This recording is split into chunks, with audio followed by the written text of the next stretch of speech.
अस्सलाम वालेकुम जी। Welcome to सारा इमरान ऑफिशियल। और मैं आपके साथ संडे का व्लॉग शेयर कर रही हूँ।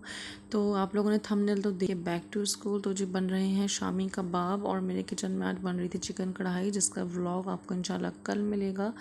और यहाँ पर मैं कुछ ग्रॉसरी वगैरह लेकर आई थी, तो मेरे बेटे साहब ने यहाँ पर ग्रॉसरी स्टोर बना लिया था कि मम्मा मैं ग्रॉसरी स्टोर खेल रहा हूँ। तो मैंने कहा चलो खेल लो भाई, मुझे मेरा काम करने दो। और यहाँ पर इसने सारा सामान जो है वो इस तरह से बनाया हुआ था। और यहाँ पर ये शॉपकीपर बने हुए थे। और ये देखें ज़रा आप, इन्होंने अपना गायबाना कंप्यूटर भी रखा हुआ है जिसमें ये प्राइस फीड कर रहे हैं। तो बस, और मैं कुछ सब्ज़ी लेकर आई थी। तो आपको पता है कि सब्ज़ी मैं क्लीन करके रखती हूँ। पहले मैंने आपको दिखाया था कि मैं किस तरह से रखती हूँ सब्जियों को। और यहाँ पर मैं हरी मिर्चों को जो है वो सिरका डालकर डिप करके रख देती हूँ और फिर मैं साफ़ करके रखती हूँ। तो उस तरह करने से ये होता है कि देखें कितनी फ़्रेश सब्ज़ी मेरी है हरी मिर्चें। तो ये तकरीबन 10 दिन पुरानी हरी मिर्चें और कोई गली नहीं है, कुछ नहीं हुआ है, कलर इनका बिल्कुल फ़्रेश है। तो मैं इस तरह से सब्ज़ी जब लाती हूँ तो काम ज़्यादा हो जाता है, क्योंकि मैं सारा जो है वो इस तरह क्लीन करके और सेट करके सब्ज़ी रखती हूँ। और मुझे इस तरह की छोटी छोटी चीज़ें हैं, ये हरा धनिया, पुदीना, हरी मिर्चें हो गया। तो लेकिन बाज़ दफ़ा ये चीज़ें इतनी इंपॉर्टेंट होती हैं कि आपकी जिस डिश जो है वो इनकम्प्लीट रह जाती है इन चीज़ों की वजह से। तो बस मैं ये चीज़ें घर में मंगा कर रखती हूँ और इनको बहुत केयर करके रखती हूँ ताकि मुझे टाइम पर ये चीज़ें मिल जाएं, क्योंकि मैं अकेली होती हूँ तो कोई मुझे ला के देने वाला नहीं होता। तो इस वजह से मैं इस तरह की चीज़ें घर में ही रखती हूँ। तो यहाँ पर मैं कीमा जो है वो पीस गया था, कबाबों का मसाला तैयार हो रहा था। और पुदीना, हरी मिर्चें, प्याज, इन चीज़ों को चॉप करके मैंने बैटर में डाल दिया था। मसाला डाल देती हूँ मैं ऊपर से ही पिसा हुआ, और इसके अंदर मैं अदरक डालती हूँ चॉप की भी। तो बस यहाँ पर हमारे शामी कबाब भी रेडी हो रहे थे। आपको पता है कि मैं लंच जो है वो प्रेफर करती हूँ घर का। सबसे पहले मुझे टेंशन होती है कि जी लंच बच्चों को सुबह मैंने क्या देना है। तो मैं जब बाहर गई थी तो मुझे बहुत मज़े का ये पतीसा मिला, मैं लेकर आई बच्चों के लिए। और इतना टेस्टी था कि कोई किसी बड़ी बेकरी का भी क्या, या मिठाई की दुकान का क्या होगा, कि दत वाली मिठाई थी। ये इतने मज़े की थी, तो मैंने कहा कि मैं आप लोगों को दिखाऊं कि इट वाज सो यम।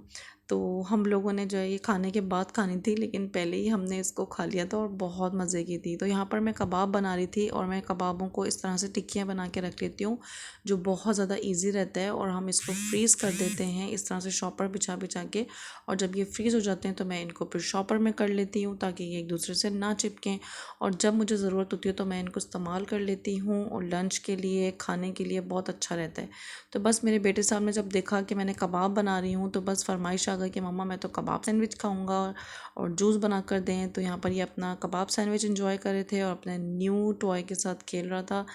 कुछ दिनों के बाद आज इन्होंने अपना न्यू टॉय लिया है, वरना ये डेली टॉय लेता था।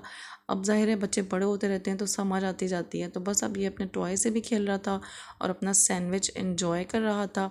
और मेरी साथ साथ तैयारियां चल रही थी स्कूल की। बच्चों के यूनिफॉर्म इस्त्री करने थे मुझे, शू पॉलिश करवाए थे मैंने। तो यहाँ पर मैं प्रेस कर रही हूँ बच्चों के कपड़े, और हम लोग बातें कर रहे थे कि मम्मा, मुझे बच्चे कह रहे थे कि स्कूल जाने का दिल नहीं चाह रहा, अब तो सर्दियाँ सही शुरू हुई हैं और हम स्कूल कैसे जाएंगे। तो मैं बच्चों को यही कह रही थी कि बेटा ये बस अब क्या कर सकते हैं, कराची का निज़ाम ही ऐसा है कि जब भी, हमारे ज़माने में भी यही होता था कि जब सर्दा होती थी तो स्कूल खुलने का टाइम आ जाता था। तो यहाँ पर हो जाता यूनिफॉर्म रेडी, और जो है वो सब चीज़ें मैं सेट करके रख दी थी। बच्चों की शू पॉलिश करवाए थे मैं बाहर से, क्योंकि बहुत अच्छे शू पॉलिश हो गए थे, एकदम न्यू शूज़ हो गए थे। वरना तो मैं घर में ही करती हूँ, लेकिन अब बहुत दिनों बाद बच्चे जा रहे थे तो मुझे आइडिया आया कि शू पॉलिश मैं बाहर से करवाती हूँ। और मैं आपको दिखाती हूँ, मेरी बेटी साहिबा रात के टाइम आ गई थी नहा कर। मैं इनको नहा लो, नहीं तब सर्दी लग रही थी, लेकिन रात के टाइम ये नहा कर ही, तो मैं इसके बालों में ड्रायर कर रही थी कि ठंड बहुत है बेटा, सर्दी लग जाएगी। और जी हो गया था सुबह का टाइम। तो मैं आपको दिखाती हूँ कि ये स्कूल जा रही थी और इतनी ठंड थी। सुबह 7:15 इसकी वैन आ जाती है। मुझे बहुत तरस बच्चों के ऊपर भी और आदमियों के ऊपर भी, जो सुबह उठ के जाते हैं, मेहनत करते हैं, रिस्क के हलाल के लिए निकलते हैं। और सब बच्चे भी बेचारे अपनी आगे लाइफ के लिए सभी स्ट्रगल कर रहे होते हैं। तो मेरी दुआ है कि अल्लाह ताला सब बच्चों को कामयाब करे और अपनी हिफ्ज़ अमान में रखे। तो मिलते हैं नेक्स्ट वीडियो में, तब तक रखिएगा अपना बहुत सारा ख्याल। चैनल को सब्सक्राइब करना नहीं भूलिएगा। अल्लाह हाफिज़।